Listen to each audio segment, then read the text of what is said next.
Julia Montes at Sharon Cuneta magsasama sa isang pangmalakasang Dreamscape Entertainment teleserye ngayong 2025. Waiting na nga ang mga fans ni Sharon at Julia Montes kung kailan ang announcement para sa pagsasamahan nilang teleserye sa ABS-CBN. Matagal na palang alam ng Sharonians at Julianians ang tungkol sa nilulutong project para sa dalawang aktres, pero hindi pa nila alam kung sino ang makakasama ng dalawa. Nirepost ng Solid Shawi post ng @official Capex na makikita ang larawan ni Sharon at Julia na ang caption ay The Mega Comeback. Finally, natupad na ang pangarap ng dalawang aktres na muli silang magkasama sa isang drama series.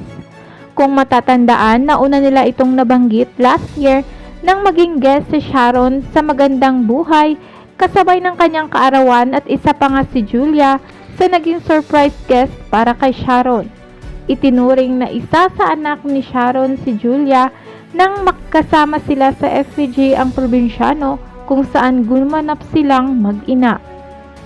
Wala pang detalye kung ano ang magiging role ni Sharon at Julia at kung sino ang magiging direktor ng nasabing bigating teleserye.